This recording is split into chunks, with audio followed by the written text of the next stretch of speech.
A ver, antes de nada, quiero que las primeras palabras que yo pronuncie aquí sean un homenaje a una persona que estuvo muy vinculada al CAUM, que fue Vicente Romano, que falleció antes de ayer, y que era un intelectual de verdad, un intelectual del pueblo, un intelectual militante, y que con el que gozamos mucho porque tenía un sentido del humor finísimo también, y que escribió textos fundamentales como la formación de la mentalidad sumisa, ¿no? Como los que estamos aquí estamos en contra de la mentalidad sumisa y de la vida sumisa, por eso estamos aquí, por la renta básica, me parecía además que era especialmente oportuno recordarlo. El segundo agradecimiento es a los compañeros, compañeras que organizan el acto, somos más, y especialmente por el tipo de acto que se ha organizado. A ver, a mí me parece que el hecho de convocar a gente que lleva muchos años confrontada, el hecho de convocarlos en una misma mesa, a mí me parece un acierto. Me parece un acierto en sí mismo en cualquier época. Ahora mismo me parece, además de un acierto, una obligación. Porque creo que la realidad se está encargando de unirnos, la realidad se está encargando de hacer pasar a un segundo plano diferencias que son de segundo plano. Y hacer posible que trabajemos en un movimiento que, lógicamente, como cualquier movimiento, porque un movimiento no es un partido, tiene que tener distintos acentos, distintas tonalidades, distintas orientaciones ideológicas que sean capaces de convivir en él. Y voy a la pregunta. A ver, si nosotros estamos aquí, si yo estoy aquí como integrante de los campamentos Dignidad, es porque, evidentemente, no es porque seamos especialistas ni hayamos escrito libros alrededor de la renta básica, pero sí porque llevamos 3 años con una lucha alrededor de la renta básica. 3 años. A ver, a mí me gusta una explicación que le he escuchado a Daniel Raventós, en el que él hablaba de 2 fases en estos 30 años de la renta básica, digamos, desde el impulso que se da en toda Europa, ¿no? Una primera fase que es de justificación ética de la propuesta, es decir, de la necesidad de explicar que la renta básica es algo justo, es algo que se debe hacer. Una segunda fase que era el momento de explicar la viabilidad económica, y yo creo, y por eso creo que tiene sentido que los campamentos Dignidad estemos aquí esta tarde, aquí en Madrid, que ha llegado el momento de la tercera fase. Y creo que nadie debería ponerle obstáculos ni zancadillas para que entremos en la tercera fase. Y la tercera fase es la construcción del sujeto de la renta básica. Porque las propuestas, por buenísimas que sean, si los pueblos no se apropian de ellas, decía un señor que tiene muy mala prensa, ¿no? Las ideas se convierten en fuerza material cuando los pueblos se apropian de ellas. Pues yo creo que la renta básica se han escrito muchos libros, pero ha habido muy pocas luchas sociales significativas alrededor de la renta básica en los últimos años. Y ahora no podemos permitirnos en modo alguno, sería un lujo que ahora no hubiese nada más que libros. ¿Me explico?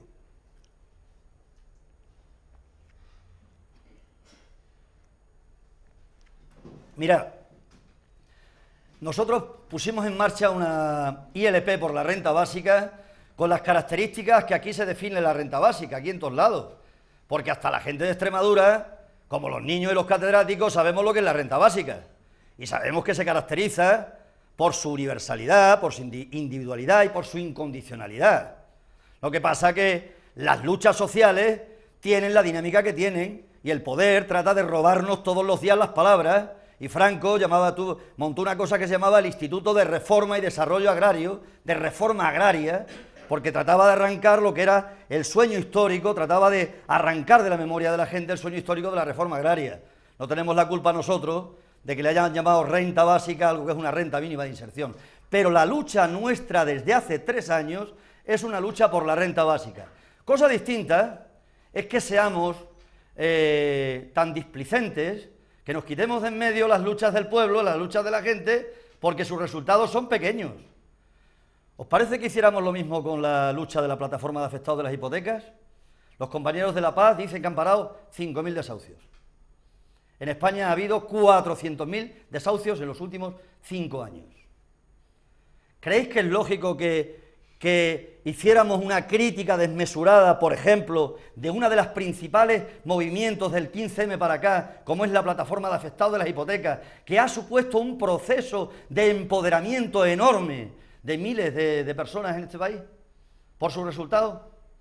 El sí se puede, claro que tiene que tener, claro que el sí se puede tiene que tener carnalidad, el parar los desahucios, pero el sí se puede sobre todo es otra cosa también, se puede luchar, se puede vencer.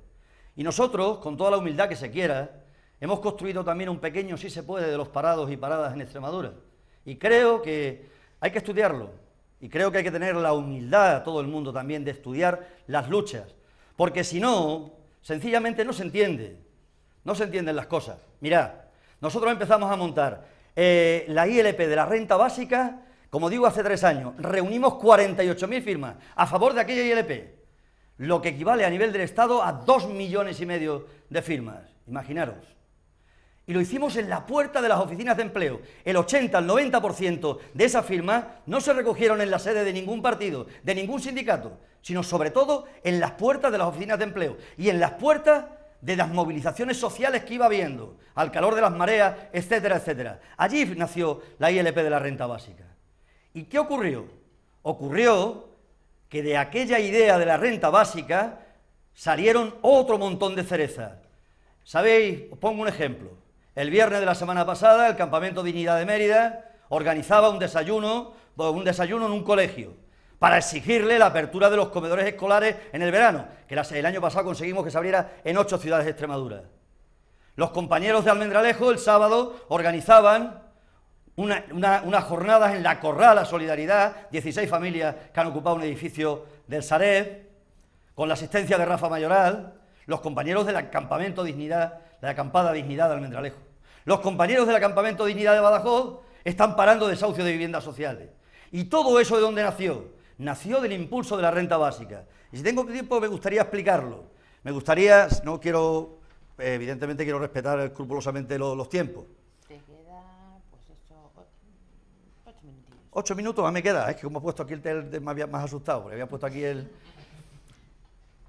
Mirad, yo sé que la palabra sujeto tiene muy mala prensa, porque hubo gente que se dedicó a hacer una caricatura, ¿no?, diciendo que había gente que había venido al mundo a transformar la realidad y a ser un sujeto revolucionario, y entonces pues aquello cogió muy mala prensa. Luego llegó ya el discurso posmoderno y dijo aquello de que, habló de aquello de la historia sin sujeto, ¿no? Althusser y después todos los demás. Entonces yo sé que tiene muy mala prensa, pero la renta básica tiene que generar, o sea, no va a venir porque nosotros lo digamos aquí, en absoluto. A mí no me parece para nada grotesco hablar de que la renta básica es un instrumento anticapitalista, porque mirad,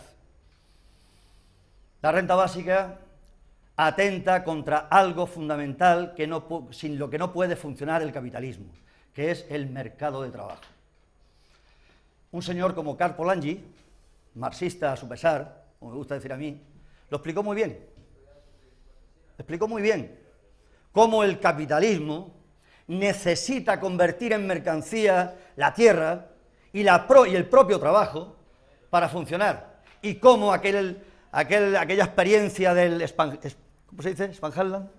Spinhalland, ¿cómo se la cargó? Que era una alianza obviamente, yo sé que aquello tenía una explicación, seguramente podemos entrar en ella, también los sectores aristocráticos más reaccionarios jugaron para ello, pero una forma de limitar el que entrase, el que se mercantilizara el trabajo.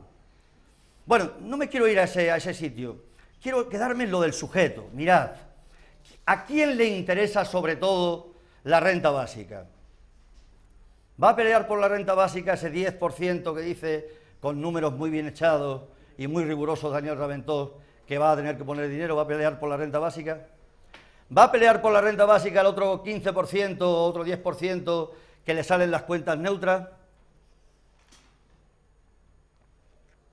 ¿O van a pelear por la renta básica si es que somos capaces de convertir, de darle carnalidad a la propuesta, el 1,5 millones de personas que ahora están yendo a los bancos de alimentos a por las bolsas de alimentos, los casi 4 millones de parados sin cobertura que hay en este país, Los 3 millones, según Cáritas, que tienen ingresos por debajo de los 307 euros.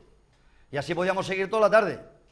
Yo venía en la radio esta mediodía para acá y escuchaba noticias que tienen que ver con esto que estamos hablando aquí.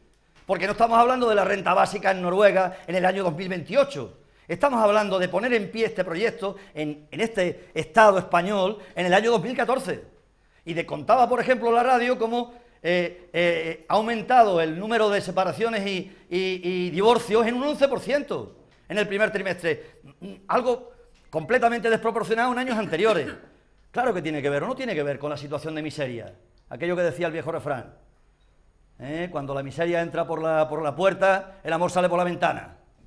Claro que tiene que ver. ¿O no tiene que ver que los taxistas se opongan a que la gente comparta el vehículo, que la gente tenga que compartir los vehículos? ¿O no tiene que ver que se haya reducido el consumo el 3%, 1.000 euros de media por familia? Esa es la realidad en la que tenemos que situar la renta básica. Porque si no, ¿qué hacemos? Si no, hacemos un ejercicio intelectual en el peor sentido de la palabra intelectual. Tenemos que traducir eso, lo tenemos que ligar a la lucha de nuestro pueblo, con las mediaciones correspondientes. ¿Por qué funciona la ILP de la renta básica? Porque planteamos 3 fases, intentamos superar este debate interminable entre las distintas corrientes, viniendo como nosotros veníamos, y venimos de Baladre, de una de esas corrientes, pero intentando generar las mediaciones para hacerlo entendible a todo el mundo, y para que cupiesen todas las familias de la renta básica, y para que pudiéramos conseguir que tirando de aquella cereza viniesen otras muchas cerezas, para enfrentarnos contra los cortes por impago de agua, por impago, por no tener medios, para emparar los desahucios, que no existía la paz, y donde no existía la paz lo constituyeron los campamentos Dignidad, para que se abran los comedores escolares, porque la persona no es la suma de siete trozos. ¿Os imagináis que cuando en el siglo XIX se empezó la lucha por la jornada de 8 horas, se hubiese mirado, o sea, no se hubiera mirado al resto de las luchas que tenía el movimiento obrero? A la lucha por los seguros sociales, a las luchas por el salario, a la constitución de sindicatos, a la constitución de cooperativas. La renta básica se tiene que ligar a todo lo demás, a las corralas que se están constituyendo, a las despensas que se están constituyendo, a los campamentos Dignidad, al pueblo organizado que está constituyéndose. Si lo que queremos es que la renta básica no sea solo un objeto de debate de sociólogos y de economistas, sino que sea un instrumento, una herramienta de transformación social en manos de nuestro pueblo. Y por eso nosotros, con toda la modestia que se quiera, luego si queréis contamos el bodrio que han montado allí de la renta básica de inserción, pero el bodrio, ojo, el bodrio querían pagarle solo a 1.500 personas, y al final le van a tener que pagar a 8.000, y ya hay 20.000 solicitantes de la renta básica de inserción. Yo sé que eso es una cosa peccata minuta, sobre todo para el que no tiene que vivir con 400 euros. Es peccata minuta. En definitiva, mirad, ha llegado el momento en decir no al arbitrismo y no al autismo. No al arbitrismo.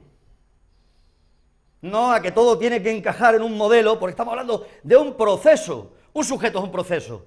¿Qué es eso del empoderamiento que decimos tantas veces? Sino un proceso de alguien que no tiene poder y que adquiere ese poder. ¿Cómo lo adquiere?